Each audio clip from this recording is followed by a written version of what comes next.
ఈ కూలి పని చేయాల్సి వస్తుంది. అప్పుడు బాగా చదువుకుని ఉంటే ఈ కూలి పని చేయకుండా ఉండటం. అయినా ఇప్పుడు ఆలోచించే ఇంకేం లాభం, చెయ్యి. ఆడుతూ పాడుతూ పని చేద్దాం, నా కొడుకు మాత్రం నా గతి పట్టకూడదు. ఇన్ని బాగా చదివించి గొప్ప ప్రయోజకుని చేయాలి.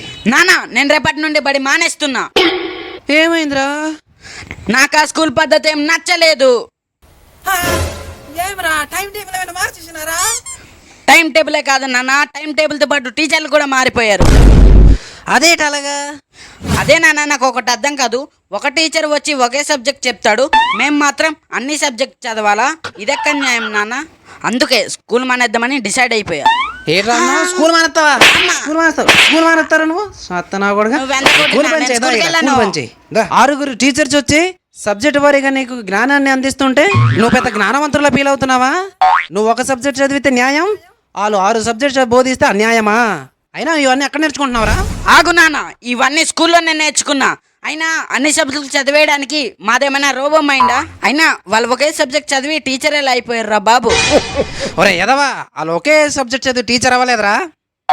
1వ తరగతి నుంచి 10వ తరగతి వరకు 6 సబ్జెక్టులు, 11వ తరగతి నుండి 12వ తరగతి వరకు 5 సబ్జెక్టులు, 13వ తరగతి నుండి 15వ తరగతి వరకు 8 సబ్జెక్టులు చదివి పాస్ అయ్యి టీచర్ ఉద్యోగం చేస్తూ మిమ్మల్ని జ్ఞానాన్ని అందిస్తున్నారా ఎదవా. మరి మీరు కూడా చదివారు కదా నాన్న? నేను చదివాను, 1 నుండి 10వ తరగతి వరకు చదివాను. నా స్థాయికి తగ్గట్టు ఈ కూలి పని చేస్తూ నా కుటుంబాన్ని పోషిస్తున్నాను. నీకు విషయం తెలుసా, నాతో పాటు చదువుకున్న నా ఫ్రెండ్స్ అంతా మంచిగా సెటిల్ అయ్యారు. కానీ నేను ఇలా కూలి పని చేస్తున్నాను. ఇప్పుడు వాళ్ళకి నా ముఖం చూపించుకోవాలన్నా నాకు సిగ్గుగా ఉంది.